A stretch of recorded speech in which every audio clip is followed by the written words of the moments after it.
get started, I know there are a couple individuals still coming, but we just wanted to say welcome to the first of many. This is called the Gammon Griot Series. And so this is the first one that we are having this year, and it's kicking off Women's History Month, which is awesome. Yeah, I love that enthusiasm. Awesome. And so, but my name is Imani. I am a board member here at the Gammon House. I'm coming up on 1 year of such an incredible opportunity, and I do want to take a moment just to acknowledge if there are any public officials, past or present, if you would do us the honor of just standing.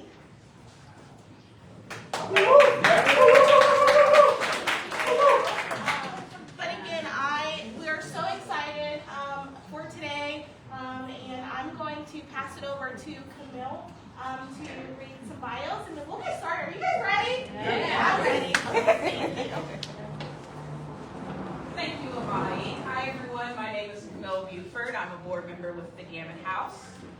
And before I introduce our phenomenal griot speakers for this presentation today, I just want to double down that yes, it is Women's History Month, but the Gammon House is on the cusp of a really exciting venture.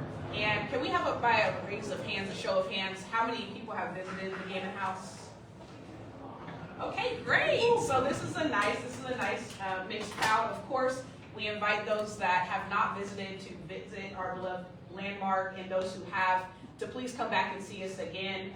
We are on the cusp of a really exciting initiative of building an interpretive center. The Gammon House will remain to stand as is, as a historical relic, and we will have an additional larger building, so we'll be able to have cultural celebrations, larger exhibits, all those things of the sort. And we're really excited to start that capital campaign here starting soon. So that's something that we're actively working towards, and we would appreciate your support in that matter. Without further ado, I'm going to introduce our speakers, Embry and Jennifer Bailey. Round of applause.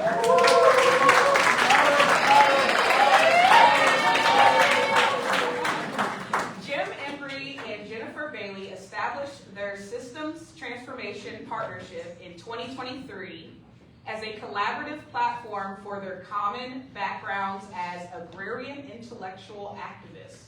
Their local, national, and international travel and engagement center on social transformation through the lens of agriculture, foodways, and ancestral wisdom. Jim Embry and Jennifer Bailey, through their Systems Transformation Partnership, have launched their 2026 Joy and Justice Journey. Their presentation at the Gammon House on March 14th, that's today, is a continuation of their Joy and Justice Journey engagements. But it is especially significant because it allows them to lift up the role of women, the specific legacy of Harriet Tubman, and the Civil War contributions of their family members. The 2024-2025 year in review of their Joy and Justice Journeys was recently shared as a pictorial summary, and if you're interested in that document, we have your contact information, and Jim and Jennifer can get that to you. It's a PDF. It provides a comprehensive look at the collaborative work of Jim and Jennifer over the past year. These Joy and Justice Journeys that Embry began in 2022, and their partnership is structured around 6 pathways to a sustainable future. Earth-centric and women-centric recognizes Earth as a living system in honoring women's ecological knowledge and care labor. Indigenous wisdom, centering indigenous land stewardship practices rooted in reciprocity. George Washington Carver and the African American ethos, drawing on the legacy of Carver's work in regenerative farming and social justice. Youth, art, and hip hop, engaging younger generations through creative cultural expression. Seed work, we have some seeds over here that you're welcome to grab at the end of the presentation. Seed work and the Terra Madre Network, leveraging global networks like Slow Foods, Teacher Madre, to foster international food sovereignty. And lastly, transformative vision, creating a moral and practical architecture for long-term societal change.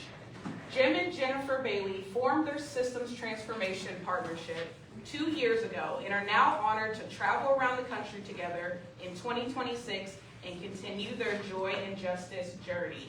If you would be so kind to put your hands together for our speakers, Jim and Embry.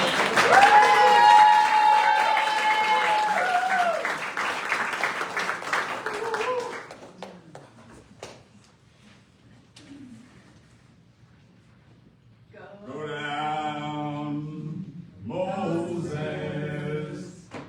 way down in Egypt land. Tell old Pharaoh, let my people go. Now, a little bit louder. Everyone, go down, Moses, way down in Springfield, Gammon House land. Tell Pharaoh, let my people go.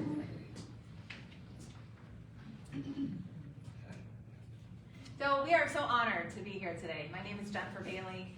It's a privilege for me to be able to speak with Jim Embry, longtime civil rights activist who's worked on every movement in the since the 60s. And it's really an honor to be here, invited by the Gammon House. It's my second time and my honor to speak at the Gammon House, and to be here with so many esteemed guests. We thank you. Absolutely. This is like family to us, Gammon House. Okay. Our cousins and family and friends have been inviting us here for many years and said, we're up here taking care of this legacy of the Gammon House, and we want to connect up with you and collaborate. And I finally came up here, and it's an honor and a blessing, cousins, to be here. Jennifer and I were at Ohio State University last 3 days, in the last 3 years, actually. Doing about 5 or 6 talks over about 3 days. Now, I was asked to do a keynote talk Thursday morning for landscape architecture students who come from all over the United States, all the major schools and smaller schools. About 500 students were there. And in my presentation, the landscape students, we gave them the history of the Gammon House. Okay. Mentioned Brother Henry and his work, his connection. Showed them the Gammon Square design. And he said, you students, Ohio State, Ball State, wherever you're from, you can connect up with the Gammon House to know what they're doing there, but there are Gammon houses all over the country. There are underground railroad sites all over the country. There are folks in need all over the country that need your help in preserving, rethinking neighborhood justice and so forth. So, my point is, that we go around the country and do about 30 talks a year, and we always try to find some way to mention your work here and how important it is. You know that. And oftentimes we begin with we call it the Moses song, but it talks about Harriet Tubman being the Moses of her people. And of course, in Women's History Month, followed by Black History Month. Nothing more important than a song to remind us of our work today. Our work today, we need underground railroad sites. But in the song, the people we're saying now, we must preserve, protect, and free, aren't just the human people. animal people, the water people, the air people, the fire and the rock people, which means the non-human forms of life that we depend upon. They don't depend upon us. They were here long before us. We depend upon them. But we haven't been a good family member. So now we're saying, let's sing that song and say, let my people know it's, again, the non-human world that we need to get now in better relationship with. So I want to mention that as we're singing that song. So also today we're weaving together so many stories. We have the stories of, can you go back to the first slide? The first slide, we talk about the stories of the U.S. Civil War soldiers. We talk about the stories of Dr. Etta. The front slide. There you go. We talk about Dr. Etta Fields Black, who is the author of the book Cumbie. This book came out in 2024, and it earned the Pulitzer Prize and many other prizes in 2025. Anybody read the book Cumbie? I'm about halfway through, and it is right here.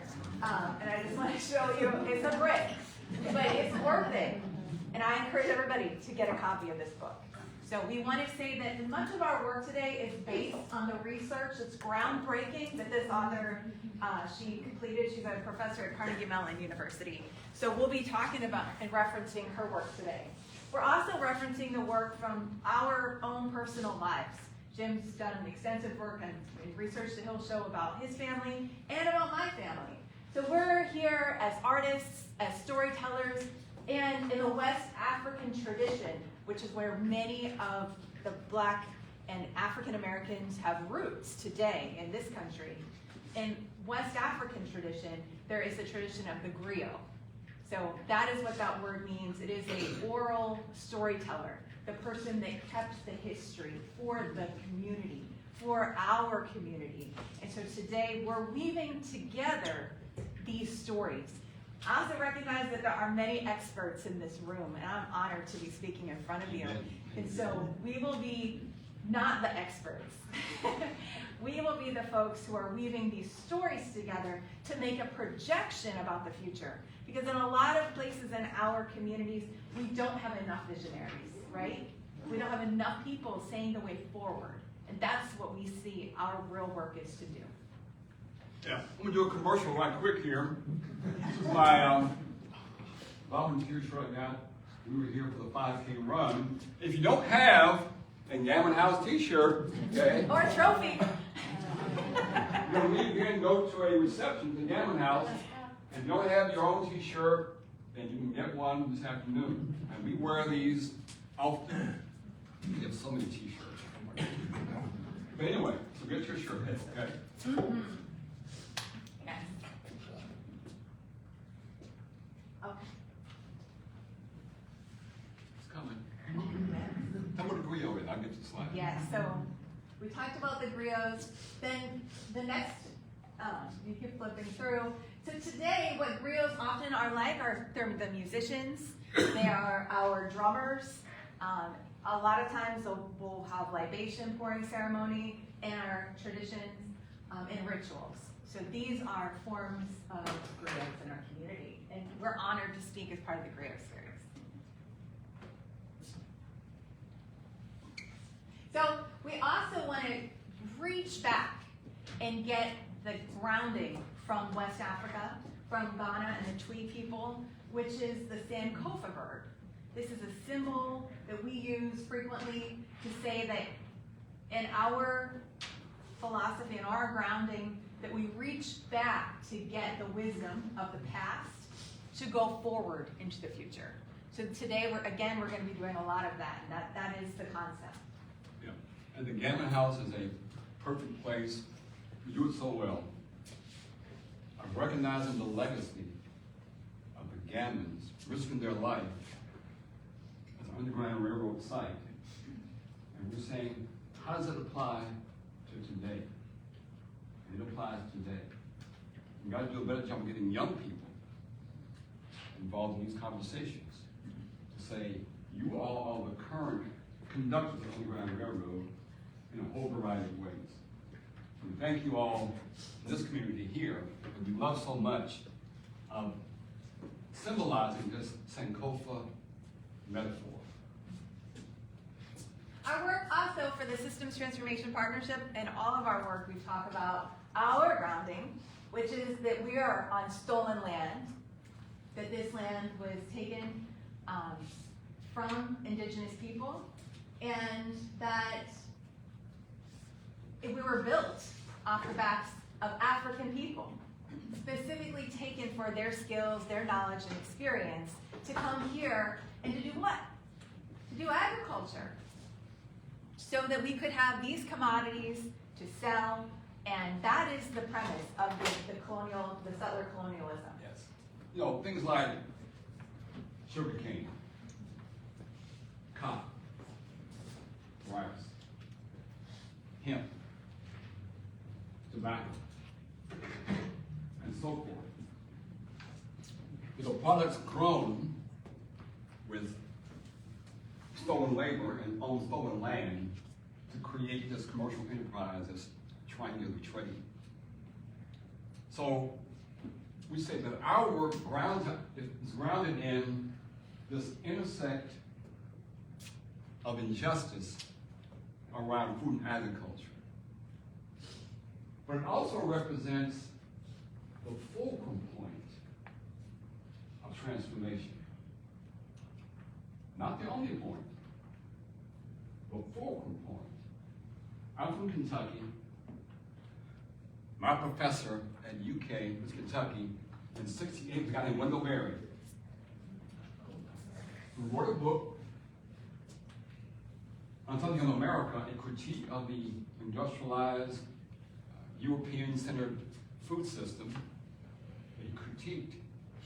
And he said in his book, he says, eating is an agricultural act. So we all do. So our work is centered, if you will. So coming here 2 years ago to speak at the Gammon House, the theme was 1850 kitchen garden, because in 1850 the Gammon House was like a small farm. Okay? All over the city, you had homes that grew most of their own food. Okay? So anyway, that's part of our groundedness. And we've had introductions to the 6 pathways. Yeah. So part of the way forward that we say are these 6 pathways. And our pathways are based on earth-centric and woman-centric, that they are inextricably linked. That instead of the Big Bang, there was a big seeding. We say the Big Bang was far too masculine. Yeah. And then second is indigenous wisdom. Our third is African American, it's George Washington Carver and the African American ethos. Our fourth is youth, art and hip hop, because youth art. Let me add another commercial here. Yeah. We're like jazz artists here, we can go back and forth. Speaking of our cousins, and we're related, going back a few years, to a member of the family. It was D.B. Ballou and his wife, Senior Ballou, were friends with George Washington Carver and brought him to Kentucky. Richmond, Kentucky, 3 or 4 times. It was called Colored Chautauqua. They also came to the likes of Ida B. Wells, W.B. Du Bois, Mary Church Terrell. Then folk came to Richmond because our grandparents were friends with Carver. It was part of that lineage that we're talking about, and passing on the baton. So our work, we say, because of this foundational contradiction around Southern colonialism, it's become decolonized. How do we do that? Become Imagineers and solutionaries. Our theme in Ohio State to the students, the theme of the topic, was becoming the Imagineers of a sustainable future. Imagineers mean having imagination and action. Having imagination and being an engineer. And we're all to become engineers and designers in the future. That's our premises.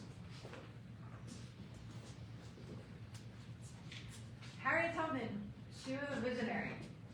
She is a woman who, at that age, in her early teens, she was hit in the head with a 2-pound weight that cracked her skull open. And from that time on, she had about epileptic seizures.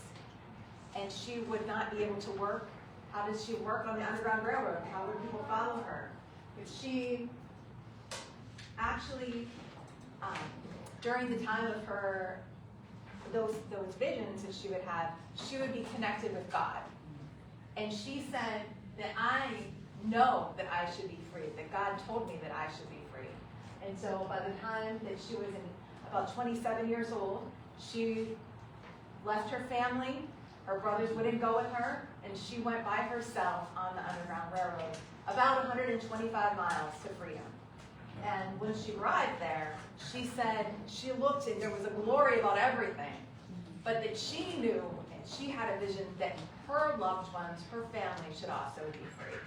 And for me, being here in my home place of Ohio, this is also a homecoming for me, a homegoing, to say that you all are my people.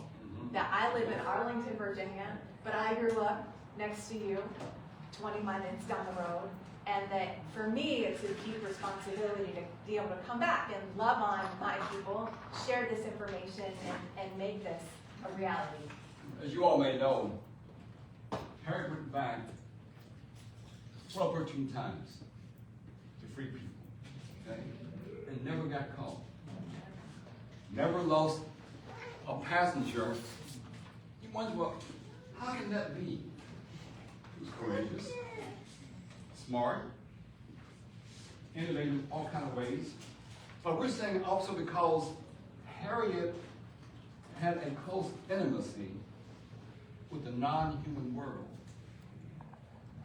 She could read the stars, knew how to travel with the stars, knew how to walk with clarity at midnight with the help of the moon. She had been forced early on to learn how to catch muskrats and squirrels and fish and mushrooms, and knew how to find food to eat and as well as medicinal plants. Knew how to read the moss on trees, knew how to follow the water, knew how to hide in the water. That's why she was able to go back 13 times and never got caught. Because she understood the importance of having an intimate connection with the non-human world. She would use owl calls to call, say, hey, it's time to go. She would use bird whistles to sing. No, sister, you stay put. It ain't time to go yet. She didn't just yell, hey, y'all ready? No, she didn't do that. You want to understand, when we talk about all the people, we're saying our people understood that back years ago. We forgot about that.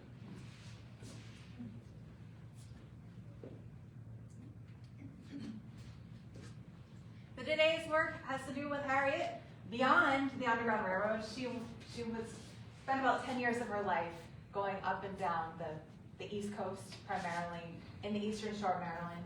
And she used those waterways a lot there in Maryland.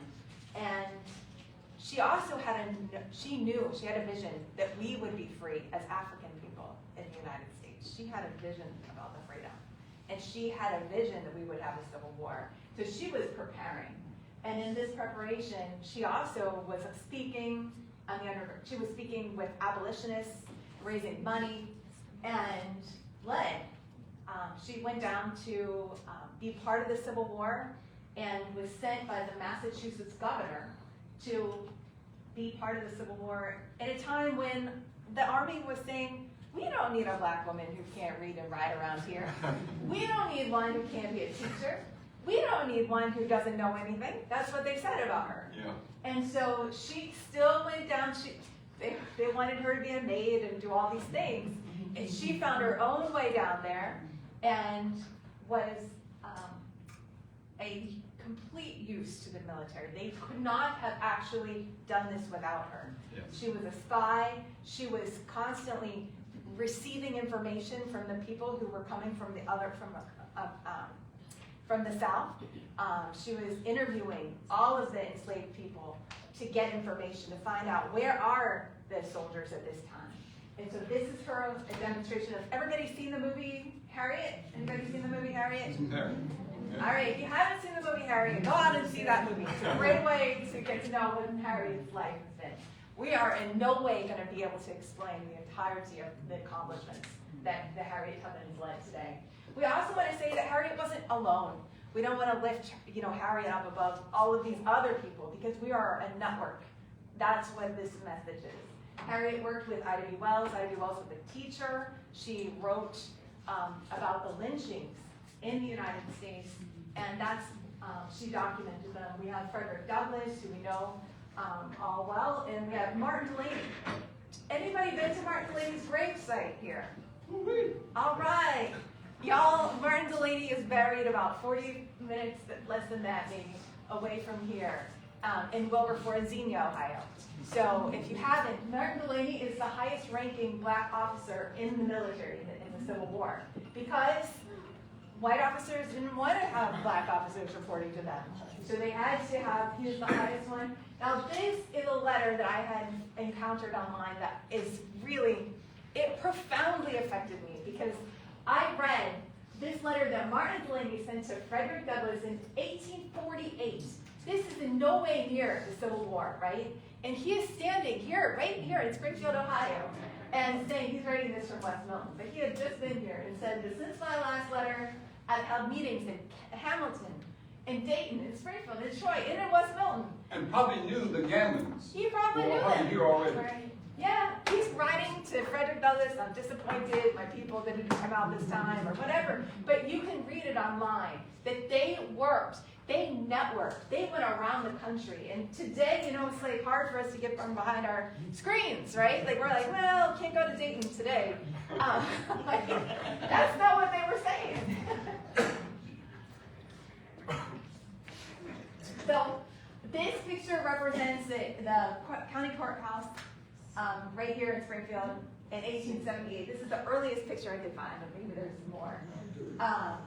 So this picture represents that during the time of, we all know that Ohio was not a slave state, and we can all say that with such pride.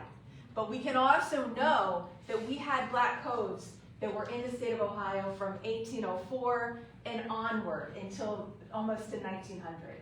And what those codes did is it enforced black folks that they had to register at the courthouse, they had to pay fees, they had to constantly have their freedom papers with them. And it ring any bells about what's going on today? These laws have deep roots that we're seeing in the news today. So Yeah, these courthouses are the citadels and houses. It can be justice, and it can mean injustice. In Kentucky, where I live, in Lexington, we have a courthouse that has outside a sign about Cheapside. Because when you were selling African people, you go where? To the courthouse grounds to do your auctioning and selling and buying. You could then go to into the courthouse and get your legal documents approved, and they're all there now still in Lexington. So, important to understand, the courthouse can be a hall of justice and injustice. And our work, Underground Railroad, to come above ground into the courthouse and make sure that their halls of justice.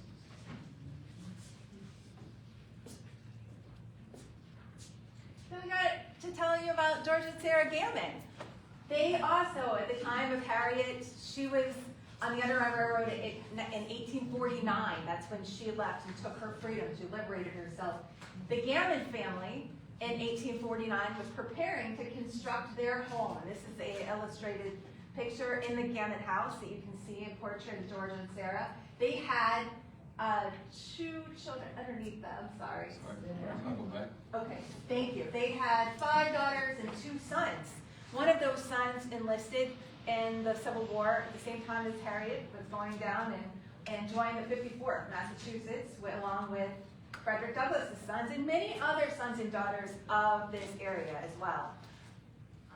The next picture just represents the Gammon House. If you have not yet been there, we highly recommend that you go. They have a fabulous Juneteenth program, a Father Day program, and very welcoming to experience in our own community. It's one of 3 Black-owned stops on the Underground Railroad in Ohio. Yeah. We're going there again. We conclude here for a reception at the Gammon House. We're going to have like a 7-course meal. I'm in trouble now. We'll have a few things. And we'll tour inside and outside. And we had a call yesterday, one of our friends with the Montessori School, who had mentioned, he said, well, we can't come today, or we got some things going on in the family, birthdays or whatever. But while you're at the Gammon House, please look on the outside grounds. We're helping them put a garden in, so if you go there, we should just do that and honor the folks who are helping with these wonderful work here. Yeah, so at the same time, concurrently, there's all this movement happening across the United States.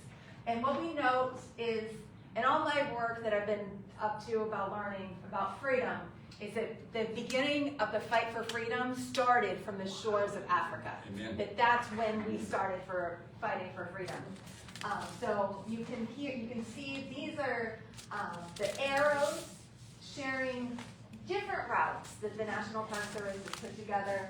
You can see people in Texas, they were fleeing into Mexico because they were free in Mexico before we were here in the United States. Folks in Florida, they were fleeing to the islands. There were folks here in the Northeast, they were going up to Canada. And then sometimes folks in Canada were even coming back into the U.S. So varying times, if you read these stories, we've been up to Minnesota and found there's still Underground Railroad activity there. So anywhere that you are in the United States, folks were looking for their freedom. Yes. With Jennifer's involvement with Jones of the Underground and our common legacy and love of family history and justice work, wherever we go in the country, we always look for the Underground Railroad sites, legacy, history, okay? Like in Minnesota, like we were in Buffalo and Niagara. I guess about a fall ago. We were in New Orleans about a week as a scholar in residence at Dillard University, learning about, again, the folks who came from areas of enslavement down to New Orleans, and the impact folks had, and some of the old genealogy and some of the cuisine that's still there in New Orleans, coming from people who came out of these kind of states. So we're, so again, we go around the country all the time, searching for these sites, but we always mention the Gammon House. Absolutely. It's a site, it's an international site of freedom, right? Yeah. This is an international, global issue that we're discussing today. I also want to mention, if you can go back just briefly, we have a friend named Ken Johnston who considers himself to be a walking artist. And I've been knowing Ken since about 2020, and he conducted a walk from Detroit into Dresden during Kwanzaa, which is during the most bitter part of winter. So we did that this year. And I just want to lift up those ones because the time of year was very significant for freedom seekers. That they were often leaving their homes at the fall of the year, September, November, or at Christmas, because people would not be likely to be looking for them at those times after the harvest was completed. So that's when Harriet, she left in September, and we've got, so I just wanted to mention about Ken Johnston's work. So this map, maybe you've seen this one before, it's a very it was created by Wilbur Siebert, and he was a professor at Ohio State University. And in the 1890s, he did a lot of research around the book and around the Underground Railroad.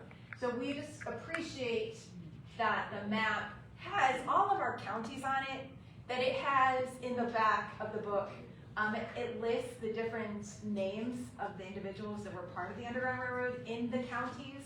And I'm not saying that it's the only place to get information, but it is pretty cool that someone took the time so that today, now, we can see a version of this history. And I also want to say that that's the John P. Parker House, which is located in Ripley, Ohio. If you haven't been down to Ripley, that's a real great place to get started in knowing about the Ohio history. About 3,000 freedom seekers came through in Ripley at the John Rankin House. And he also worked with John P. Parker, who was a black enslaved person and then got his freedom. He had a foundry there. And then, of course, we have the Gammon House. So, also, people on the Underground Railroad. So this is a 360-degree situation, right? You're walking, you're negotiating, you're trying to speak with all of these people who may or may not be able to help you as you're seeking your freedom. So this is a picture of Alexis Nicole, who is also known as the Black Forager. Anybody familiar with the Black Forager's work? Oh, you're in for a treat. The Black Forager, look her up. She's on IG, on Instagram, or social media. But she is a woman. She lives right here in Columbus, Ohio. So she's she calls herself the Black Forager, and she's a comedian. And she's got all this extensive knowledge about the world that you're in today. So you just walk outside and she'll take you on a tour. We actually had the privilege of meeting her in Italy at the Terra Madre in 2024. I got a chance to hang out with her and an ethnobotanist named Linda Blackout. So I was on a phenomenal tour with an incredible black woman, an incredible indigenous woman, and I was in heaven.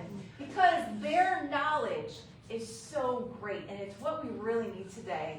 And we need to remember that women are the ones who gave us the gift of agriculture, and that women were the ones who had this knowledge. So to meet her, to follow her, is a real treat in Ohio. Yeah, and we invite you all to come with us in September of this year back to Italy for the Terra Madre gathering. Up front we have one of our flyers with our QR codes. Contact us.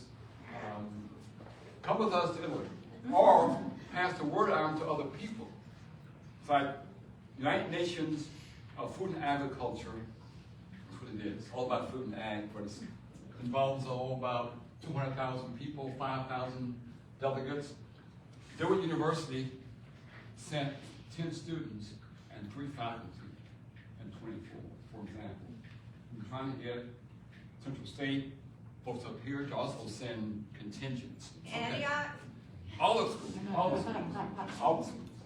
Jim Embry's been 8 times to Terra Madre and is writing a book about his experiences with Terra Madre. It's going on his 9th time this year. So, also, this is just to lift up our prior talk that we did about the kitchen gardens, and with James Beard Award winner Jim Embry.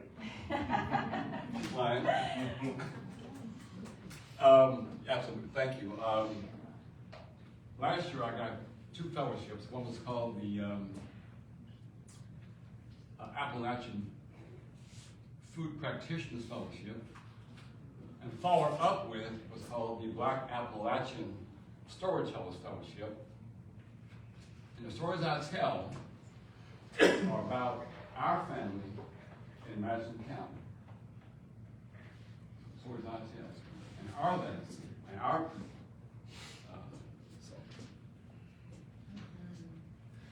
Yeah, and my stories likewise are based on our family's legacy. I'm the 6th generation to grow up on our family farm in Miami County. And this is a picture of the garden, which is where my parents have spent a lot of time gardening. It's been something that's been passed down for me on both sides of my family, agrarian, from Georgia, my dad's side, and from Ohio, my mother's side. And this is a photo of William P. Martin, who is a descendant, or ancestor of mine, rather, of the Underground Railroad. He is documented to have helped Eliza Harris when she crossed the river. She's the one who Toni Morrison wrote about and who Harriet Tubman Stowe wrote about in Uncle Tom's Cabin, the mother who crossed the Ohio River at Frozen in 1838. And she crossed in Cincinnati, Ohio, and then went through Indiana for her freedom. And he was there in Indiana.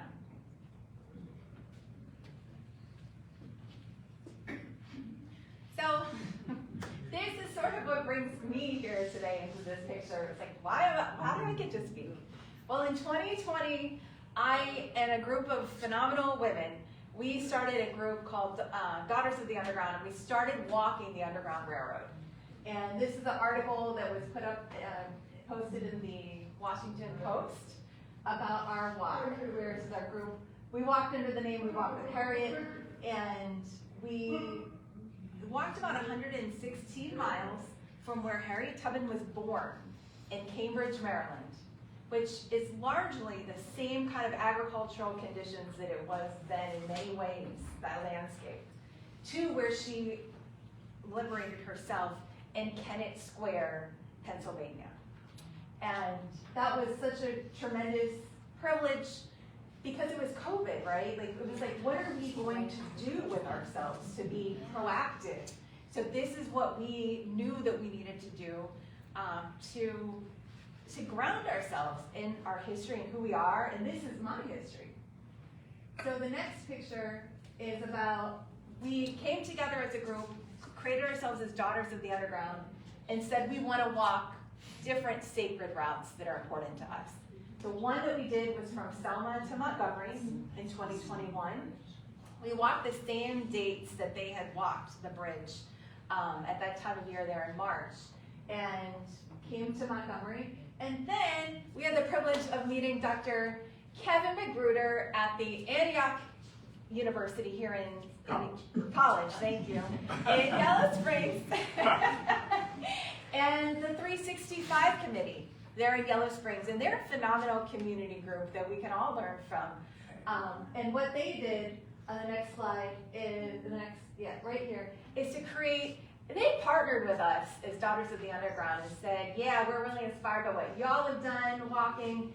We want to have a community walk. And together we collaborated to have 10 miles of walking on the trails to honor the Underground Railroad history between the National Afro-American Museum in Wilberforce to Yellow Springs in honor of Juneteenth. And it was a tremendous privilege. And people still remember this walk today, remind me about it, say they were there, so it's really cool. Our group came together because of an organization called Girl Trek.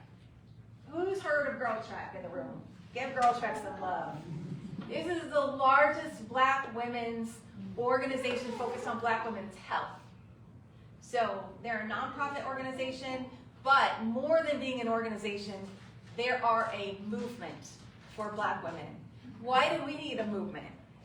We need one because we have one of the lowest rates of health and mortality across the country.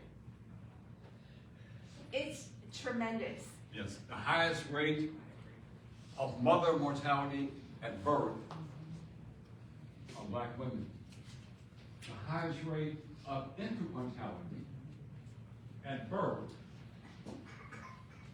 of Black children. So, the work of Girl Trek and the work of an Underground Railroad site museum is to look after the least of these in our community, is to work now on the Underground Railroad. in a whole variety of ways. I wear about 19 different hats for organization, trying to connect the dots. It's about helping all the people, but especially the least of these.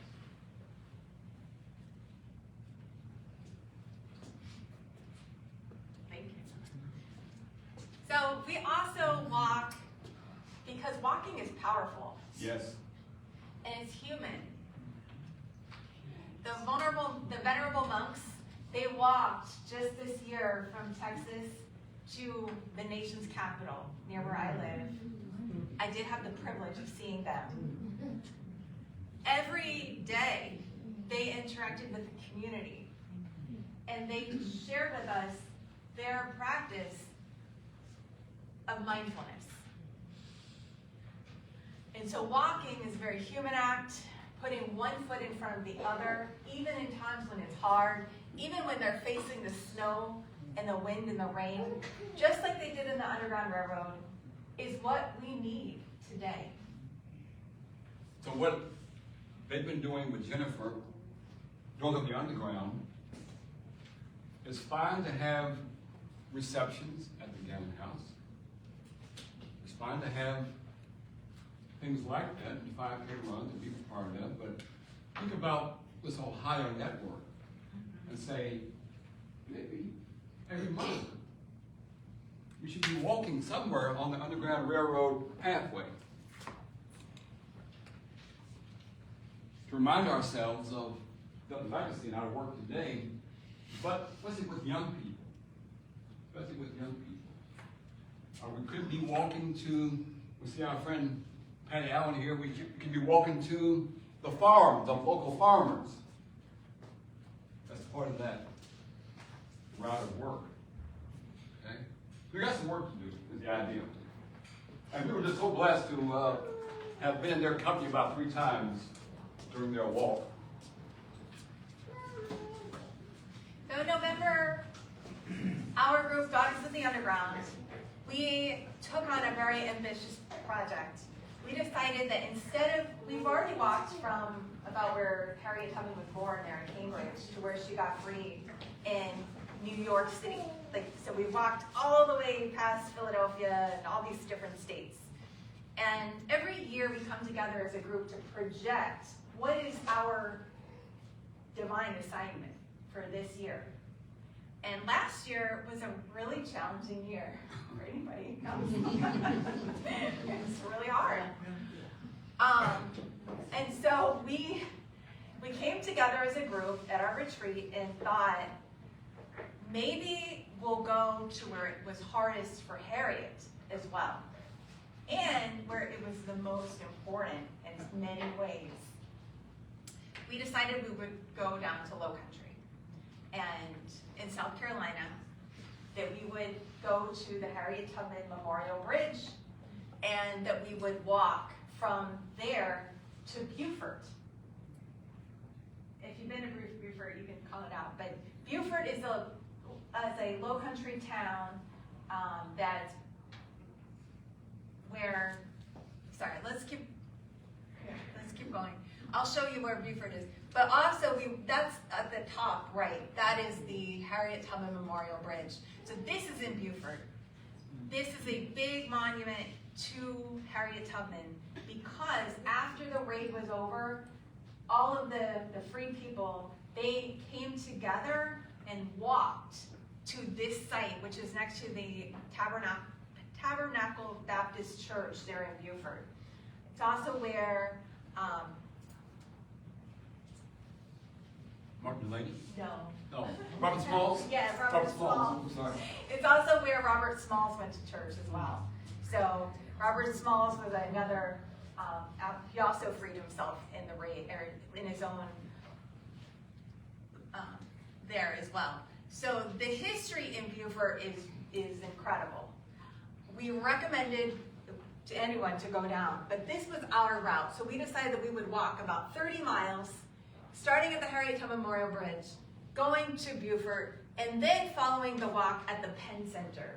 The Penn Center is a school where folks, after they were freed in the Civil War, they were able to learn to get them to take on new skills and start businesses and support each other in community. Anybody know the Penn Center? It's about 75 Know the acres. Penn Center? Great. Great. They have a wonderful festival, a Gullah Geechee festival there every fall. We were there for the festival. It was incredible. It was the 41st annual festival. Yeah. We've been doing this for quite a tradition of the Gullah Geechee people. The Penn Center is also where the civil rights movement, the likes of Rosa Parks, Dr. King, and many others went to meet, conspire, and work on the Montgomery bus boycott and things like that as part of their history. So it's still there today, and they have a museum and National Park Service sites there, and so you can go and stay in family, they do family reunions there as well. These are some of the places that we were called to go. So I wanted to show you, they have the Emancipation Oak. That's where the Emancipation Proclamation was read. And then there are these enormous oak trees, and people were standing underneath of them and receiving the word that they were going to be free. And this was not a guarantee. So it was quite an experience just to stand there. We have the former home of Harriet Tubman when she worked as a nurse. She had many different businesses. She made root beer. She was an entrepreneur. She actually did not take the rations from the United States government. She refused to take them because she wanted to be at the same level as the other black people in her community. She didn't, even though she was also working there as a soldier and a spy and a scout. So, the next slide.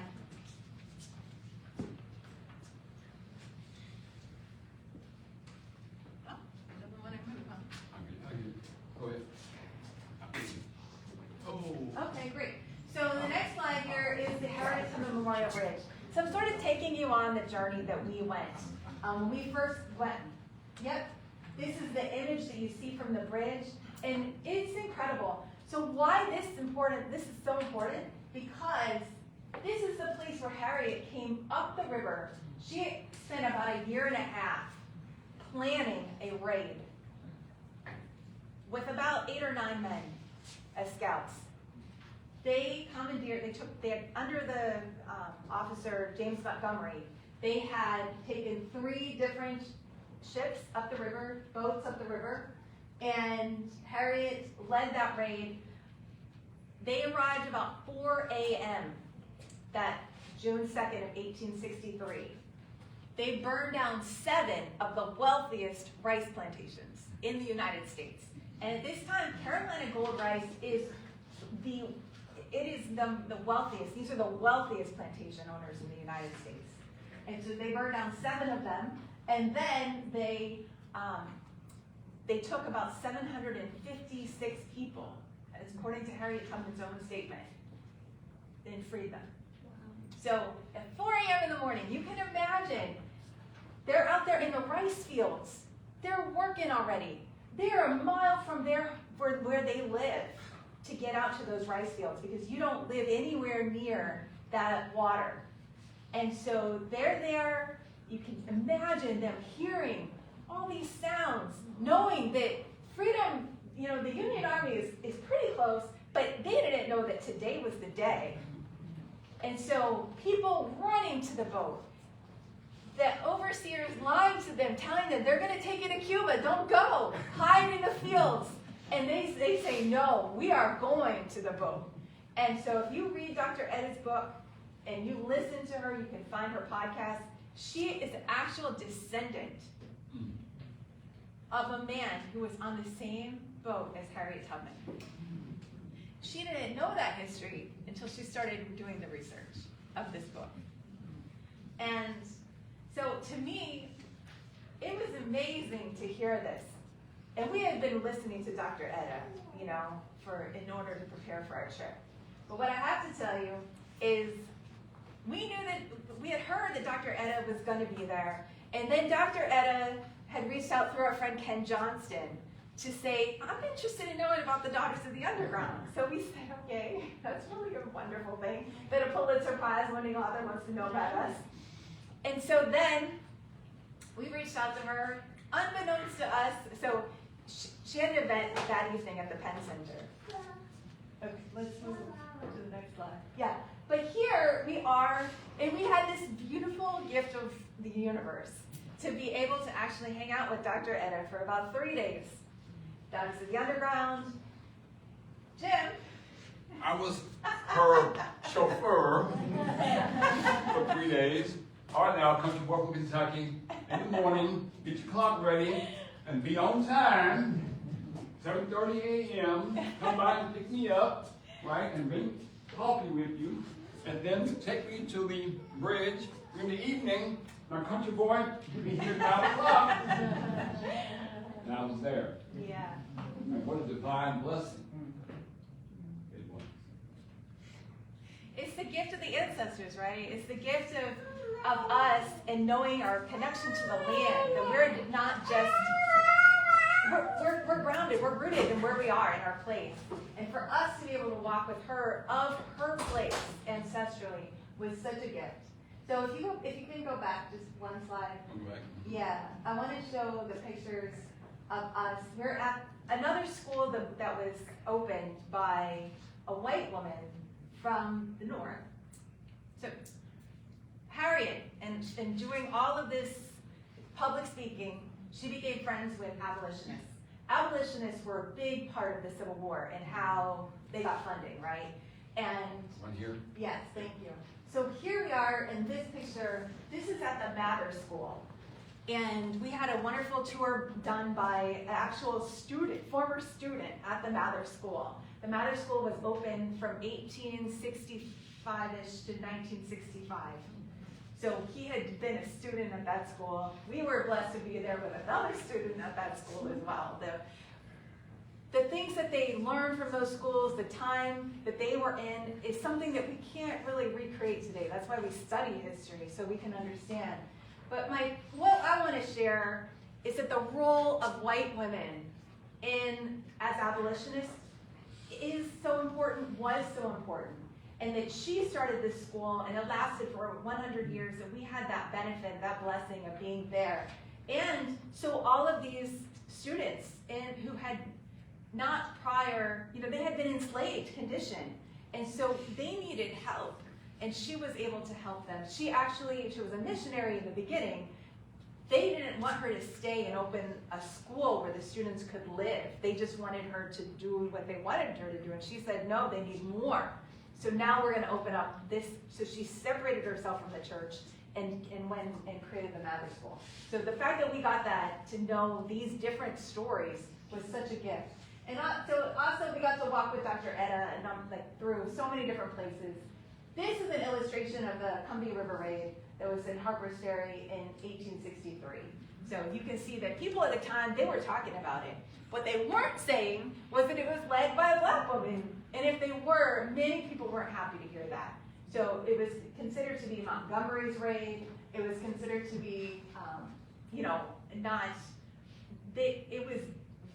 even though the North was losing the war at that time, that's why 200,000 black soldiers had to become involved in the war for the North to win, right? And we will get to that later. But it was, even though they had won this raid, it was a controversial thing. It's a picture of Harriet here. We don't have that many images of her, but that one was done by a woodcut, and with her, she had a very special sharpshooter gun.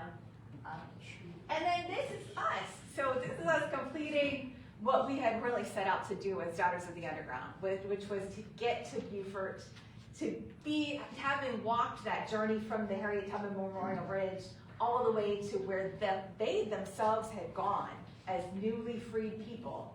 And then they filled out regiments after this. So before, people were wondering, white U.S. officers were wondering, are they really going to fight? Are these black folks really going to fight? I don't think that they can. That's what they were saying. And after Harriet led this raid, they filled out all these regiments in South Carolina, and black men and women had already been knowing that if there is any hope for our freedom in this country, it is now. So So we got to talk to Dr. Etta. Dr. Etta, one of the things that she said that really profoundly impacted me, and again I want to bring up because we're here in Springfield and we have a large Haitian community here. Black freedom everywhere connects to Haitian freedom. And that they took their freedom was it ricocheted throughout the entire New World. And she says, Dr. Etta says, that this act of freedom led by Harriet Tubman that freed 756 people, it's the largest act of liberation for black folks in the USA, and it's the second largest act of freedom in the New World, only second to Haiti. Dr. Etta's research and her scholarship is very important because the way that she got to Harriet Tubman isn't through an obsession with Harriet Tubman. Many of us today were like, wow, she's my leader and I love her. But Dr. Etta got here through rice. She got here through agriculture. And that's really how we all got here, was through agriculture. So it gets us full circle. She has used her enormous brilliance, her scholarship, to create, these are two other books that she's written on rice. And then most recently, she's done the Requiem for Rice, which is a symphonic piece that you can listen to hear about the journey of rice. She and John Weinglass, who is, he conducts this musical score, they went into the rice fields, they recorded mosquito sounds, they recorded alligator sounds, they recorded what it was really like for our people to be in those rice fields. And they put that into a symphonic score. They took you over the Ma'afa. They took you through this tree.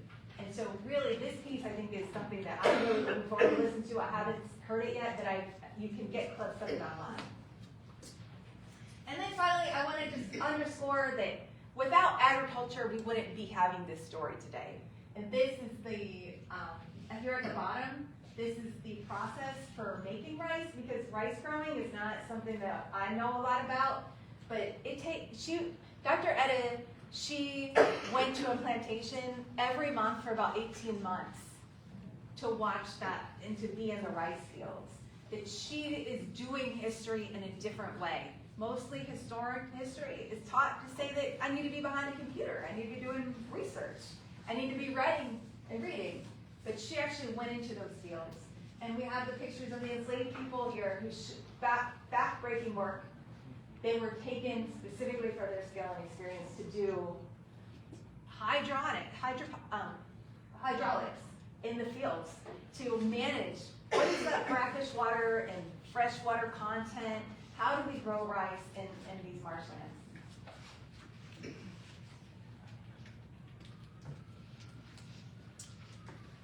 These documents here represent pension files.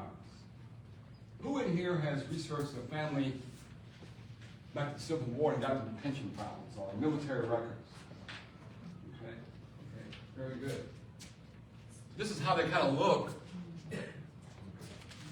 And we went to the archives back in the 90s because we had in our family, talking about our cousins back here, we had 3, not 1, not 2, 3 folk, great-granddads who fought in the Civil War, U.S. colored troops. And we have here their military records that look like these up here. But in here, because I have an image here, so we encourage you all to be inspired to find, if you will, your own family genealogy through the archives and pension records, or help other people. If you go to the Freedom Center in Cincinnati, on the 4th floor, they have a family research center that can be of great help. But the point is that these stories are all of our stories. It's not just Brother Henry's story, Sister Patty, or cousin Chris back here, you agree? George. They're all of our stories. Because the 200,000 black men and women that fought in the Civil War saved the Union. Let me say it again. The 200,000 black men and black women that fought in the Civil War saved the Union. Reunified the nation. If the South had won, we wouldn't be here today. We would be like North Korea, South Korea. There would be no UN. The world would be entirely different. Entirely different than it is now. And the folks who mustered in, we have our muster in papers. They were asked to identify their occupation.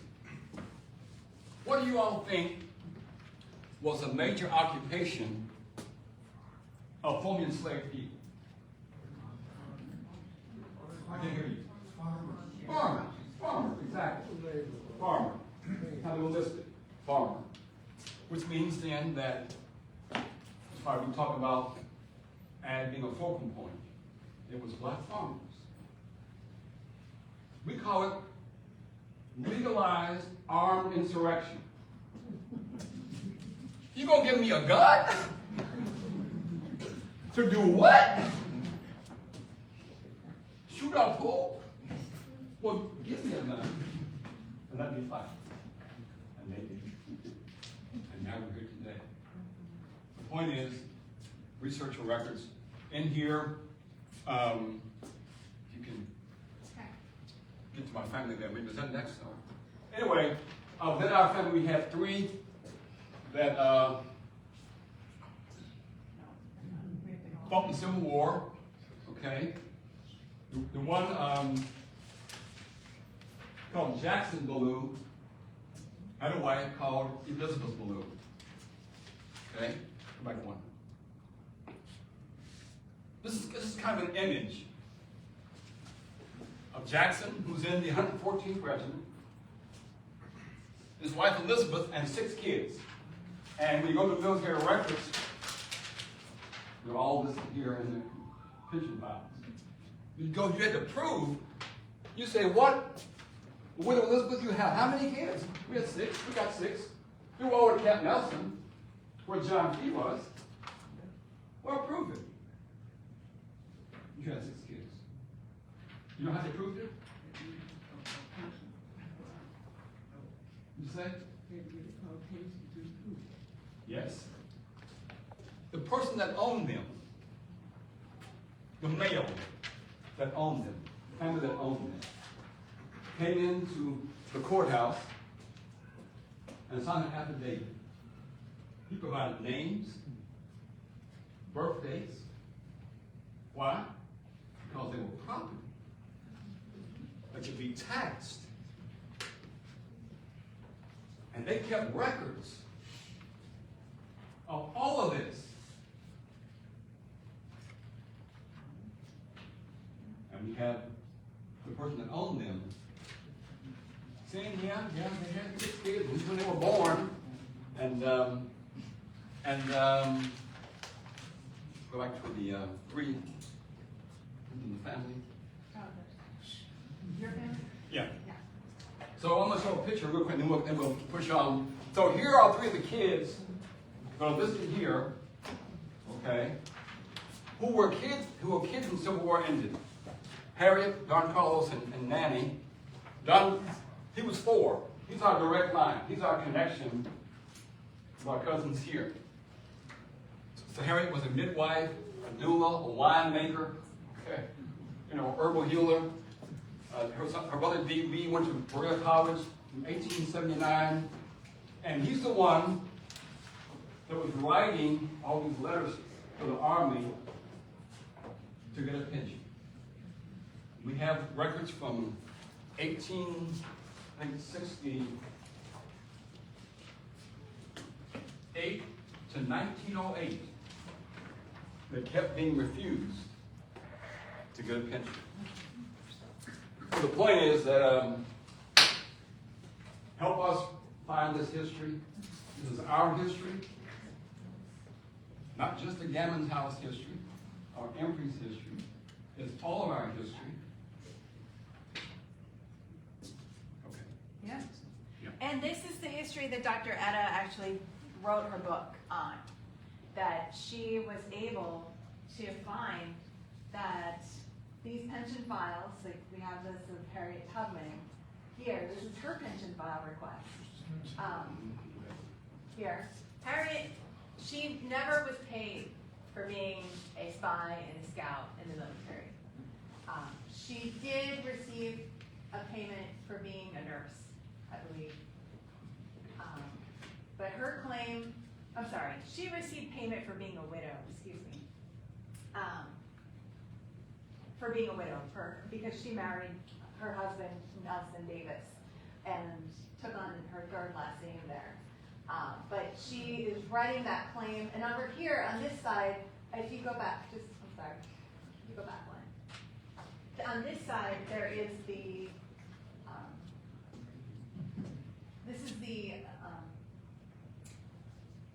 bill of sale for enslaved people in South Carolina. And so what Dr. Etta does is she matches those pension requests and those pension files from those regiments there in South Carolina where her descendant was. That's how she backtracked to the sales of the plantation owners. Now, U.S. Civil War historians have thought that those records were long gone because those were quote-unquote burned counties, right? Like many county offices, they burned them in those low country areas during the Civil War.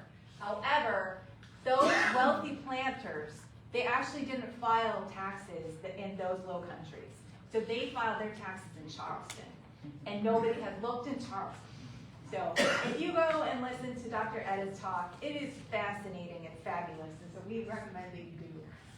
But I can just tell you that that's why this is groundbreaking research, because nobody had ever put together those pension files in a way that constructed not just individuals, but a whole community of people. And that's really the beauty. Unfortunately, it took affidavit after affidavit, like what Jim's saying, and his family. They spent, almost 100 years trying to get money, right? And that is awful. And the way that they did it is because they needed people to show up for them and say, yeah, I knew them. They were married. They had these children because they didn't have any documentation. Ring any bells like how we are today? So that's what I'm saying is so important that we go back to this research. So we honor that Charles Gammon, he enlisted in the Civil War, and he too has a pension file because he passed away during the war, and his mother had to write for a pension. And so that's part of the documentation that we know about the Civil War. And we also honor that Dale Henry and others here in Springfield, that they created this monument to the Black Civil War soldiers in the Ferncliff Cemetery. I hope you all get to go out there. Who all's been there? All right. Great. Thank you all. Yeah, because there were 200,000 black men and women that fought in the Civil War in 2 years after the Civil War started. Some women disguised themselves to fight the war. Go ahead. Yeah. So we also honor that in Miami County just last year, they placed a memorial in the Troy Riverside Cemetery. And Chris Manning led that effort as well with others in Troy. So we appreciate, these are, it's happening in 2026. This war happened then, but there's still plenty of work to do. And, okay, so The Colored Soldiers by Paul Laurence Dunbar. This is the last stanza. And their deeds shall find a record in the registry of fame, for their blood has cleansed completely every blot of slavery's shame. So all honor and all glory to those noble sons of Ham, the gallant colored soldiers who fought for Uncle Sam. So that's a link, you can find it online, it's a beautiful poem. And today in Springfield, there's quite a legacy of resistance and community. This is the Tubman Towers. Anybody know about them? Okay, good. Tubman Towers is a low-income housing. It was built in 1970 for seniors. You know, Harriet Tubman, that's what she spent her life doing as well, is providing for less fortunate and seniors in her community. She actually has a place there in Auburn, New York, for indigent housing. And she herself benefited from that. Because there was no place for seniors to go, right? Like, what were you to do at the end of your days? So Daughters of Jerusalem is a group that was founded here, a group of women, fraternal order, and they have, I believe they may still be in existence, I don't know, but they at least were for over 100 years, came together as a powerful group of women to coordinate to create this towers of the Tubman Towers here in Springfield. And I am inspired by that. Juneteenth is what day is Juneteenth? June 19th. June 19th. And who founded Juneteenth? People say General Granger. In June. Okay, in June, of course. And we say no, he didn't. He shouldn't be regarded as founding Juneteenth. Two of our great-grandfathers were part of the 112th Regiment that kicked Meade's butt in Virginia. It's all in the records. He got him surrounded and forced his surrender. And that was in April of 1865. And then they were shipped off in May to Galveston. Now I said May. I didn't say June.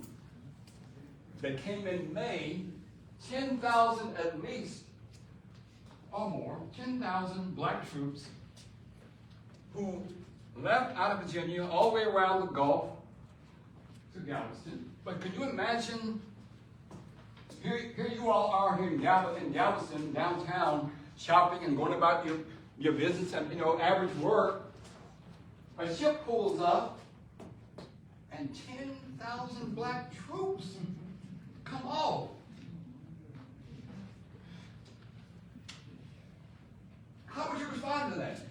Well, we say, white folk be saying, what in the hell is going on? But black folk would say, hallelujah, we's free. They'd be running down, falling, and saying, thank you, God, thank you. It was in May. So we say, let's rewrite the history a little bit and say that it was these 10,000 black troops that marched in May, quelled the remaining Confederate armies, protected the Mexican border, okay? And they ushered in Juneteenth because generals don't fight wars. They sit back up in the hills, send troops down, y'all go fight, and when it's safe, let me know. And we're saying that Juneteenth isn't simply Emancipation Day, Jubilee Day, to be regarded as Reunification Day. When our nation was reunified. If that had been the history that we've been writing, if we'd written the history of Harriet Tubman freeing some 800 people, it would be a different world. Coming out of the Civil War, we said, wait a minute now. We're reunified, thanks to 200,000 black men and women. So y'all not black coats and Jim Crow. We owe, like you all, thankful and gratitude that we were reunified. But we told lies. And we're saying our work today, Underground Railroad, is to get into the ground of the lies and the mistruth and bring up truth.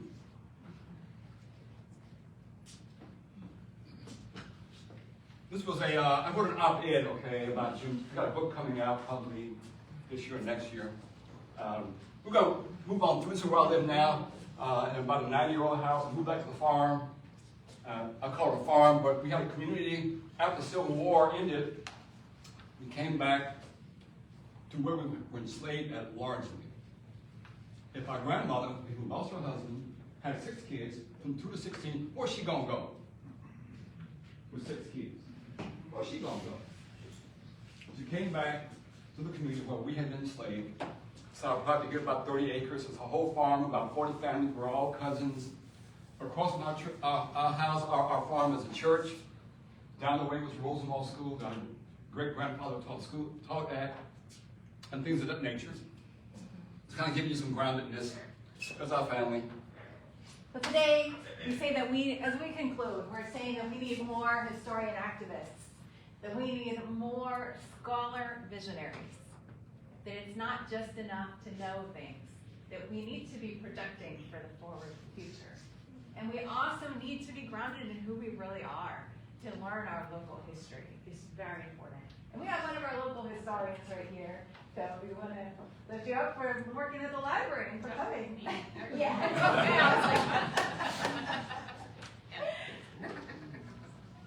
So Jim and I, we get to go around the country doing all kinds of workshops and talks about the breadth of what we talked about today. So we've got 25 cities that we just visited in the last 8 universities we've been to in the last year. We encourage you to go on your own joy and justice journeys, because this is all of our work to do. Those are some of the 45 sites on the Underground Railroad. This is something else you can support right here in your neighborhood. It's the Gammon Square, as they've talked about. It's coming to you soon. There's a friend of ours in Los Angeles named Ben Caldwell, my brain's getting fossilized. Ben Caldwell, dear friend of ours, wrote a book called Chaos Theory. We talk about vision, and the Gammon House ought to have, we might already have 5, 10, 20, 30, 40-year vision. Whoever you work with in the library or your community groups ought to have a 5, 10, 20-year vision. Okay? Long-range vision. That's what we need. The brother here, a friend of ours, who works in the arts in LA South Central, they're working on a 50-year vision, and they're working with young people to build their own driverless cars. It's a need to decentralize knowledge, technical skills, down to the community level. We're going to close out here in about 2 minutes. So we say the role of the artist is to make the revolution irresistible. And yeah, here's some action steps about what you can do. Support the Gammon House. Do your own family genealogy. It's very important. You should be engaged in food justice. You should be engaged in environmental justice. Engaging young people. Create your own comic book club. I'm actually in a comic book club right now if anybody wants to know more about that. Go with us to Terra Madre. It's in Italy, and it's one of the, we'd say, the most important movement that's happening in the world today. It's been going on for about 40 years. Yeah, again, it brings together some 10,000 delegates, every country in the world, all about food and ag, fisher people, reindeer keepers, hunt keepers, 7 themes about youth track, women's track, indigenous track, a chef's track, and so forth, okay? It's all about the common people around the world coming together. After I completed college, I wanted to go learn more about the world. I joined Peace Corps, and that was one of the things that was so important to me. But Terra Madre is a movement, and it's an incredible investment of our time and energy. And we have the analogy of the butterfly to leave you with. Go ahead. And we say that it's in crisis in every opportunity. An opportunity in every crisis, rather. And these are as butterflies. As a butterfly, it starts off as a caterpillar. Inside those caterpillars, there are what's called imaginal cells. As that caterpillar, crystallizes and everything, inside it turns to goo. And those imaginal cells are the ones that have to say, I think we're supposed to be a wing. I think we're supposed to go in this direction. And they say, what is that? What's a wing do? And they say, I don't know, but you're going to be a wing. And you over there, you've been the butt for so long, but now you're going to be the proboscis. And they say, what's that? And so we say that as a visionary for our future, we need to be those imaginal cells today. And you can see that we take those connections with Mother Earth, Yes. and internalize who we are. So we regard many of you in here like family and friends, Gammon House, work Christmas do, in Troy, work Patty's do, libraries do, our imaginal selves. We're trying to mature as a species on the earth. Rather than being a caterpillar, eating up stuff, pooping and making messes everywhere, we are meant to fly, pollinate, love what we're doing, be in resonance with the earth systems. So we're maturing as a species, and our work every day is to help us do that. Another world is not only possible, she's on her way, and in a quiet day, I can hear her breathing. This is a quote from Arundhati Roy. That's our presentation. Thank you all so much for listening to us.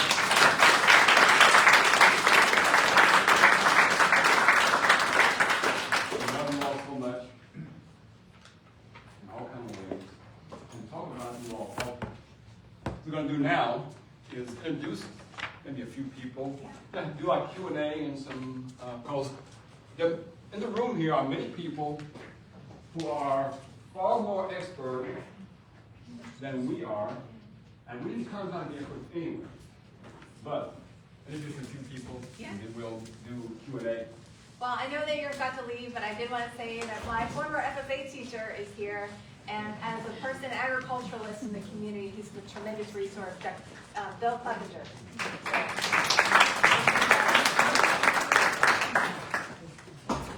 I also want to introduce the executive director of the Owenfield Tavern Inn. Your title has changed recently. So,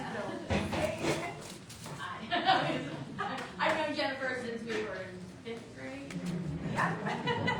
She's my best friend.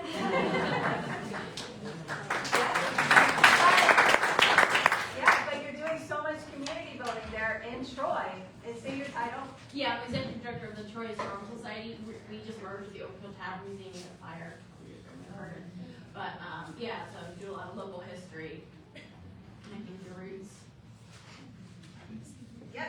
We also wanted to let you know about the Black Food and Farm Conference Network. Farm Network, sorry. You have By Pod Food Farming Network. BIPOC. Yes, and Patty Allen, please say. I'm the executive director for the BIPOC Food and Farming Network, and we do an annual conference. Some of you attend it every year. It's every other year now in the Miami Valley. Last year we were in Dayton. This year we're going to be in Cleveland. Our organization is statewide.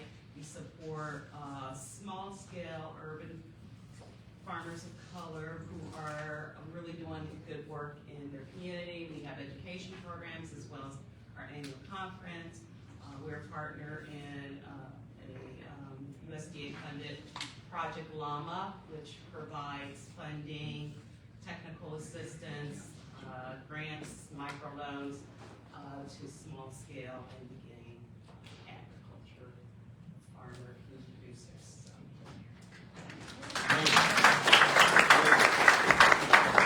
And one of the most famous, nationally famous real estate executive, real estate, we call her Her Highness. Okay. Out of Dayton is our dear cousin Shannon. Say a few words to her. Shannon Jackson, I'm with Howard Hanna Real Estate. We're excited because we won the Preservation Historical Award. Historical, what do you call it? Corporate structure. And it was built in 1890 in the historical Wright Dunbar Business District.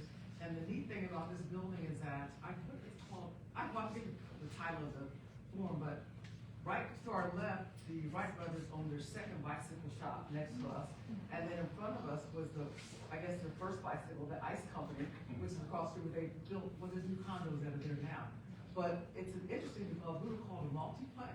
There's a doctor's office, a fish market, a grocery store there. So we know without a doubt that the Wright brothers walked through our building. Yes. So, Paul Lawrence Dunbar was there as well. So we love historical preservation. And so, we love partnering with any type of, preservation. Thank you. Thank you so much.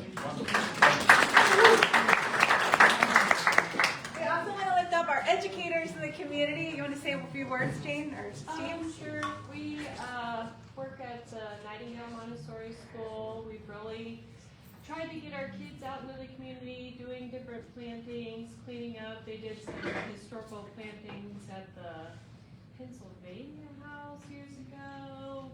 We've done some plantings at the Gammon House more recently, and we grow a lot of native plants to try to help people kind of reconnect with, what kinds of foods did people eat around here historically, what's going to be sustainable, make your environment beautiful, and kind of keep the kids interested. They hit them with their stomach, and then they get interested in the food, and they get interested in the history, so it kind of builds on that.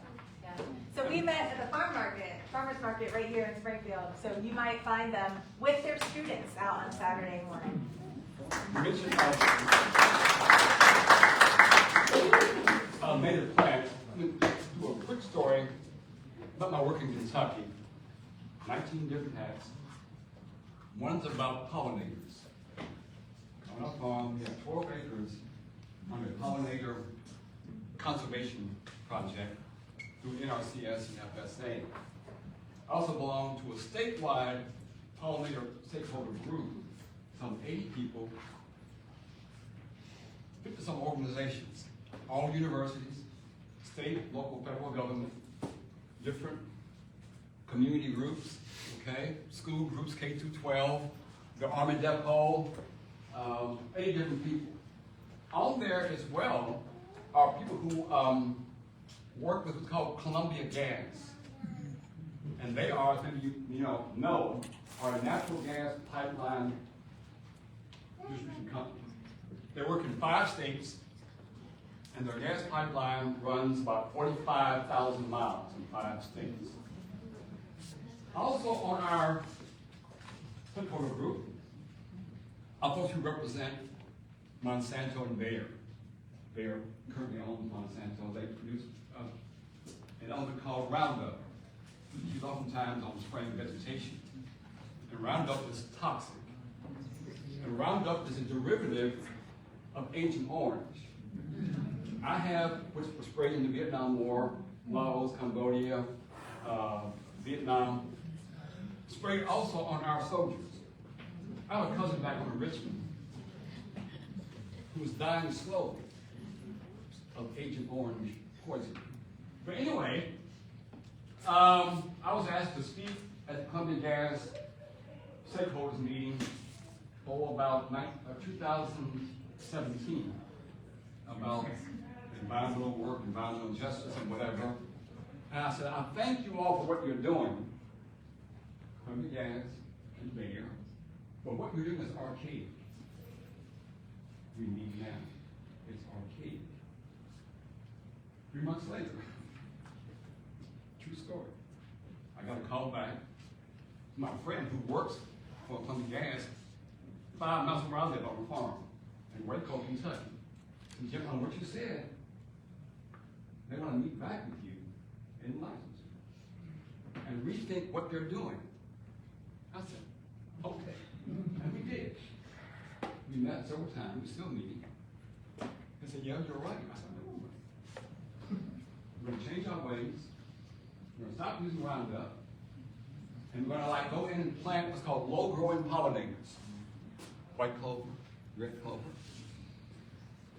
And they're about ready to complete what they've been doing.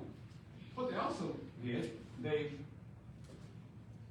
worked with us to put pollinator gardens in schools. I got an EPA grant to put them in 20 schools in East Kentucky. And Columbia Gas bought the seeds from a friend of ours called Roundstone Seeds that produces only native seeds for Kentucky, all that whole region. So if you go out, we have here some seeds that we are using in Kentucky now. We gave away to the students in Ohio State. But what they are native seeds. Probably work in Ohio. You know, about 20 varieties. They're annuals, perennials, and forms. But take some. You want to use them in your home, fine, or not. Give them to another group somewhere. But this is the work of transformation. Because at the Gammon House, 1850, they were not using Roundup, okay?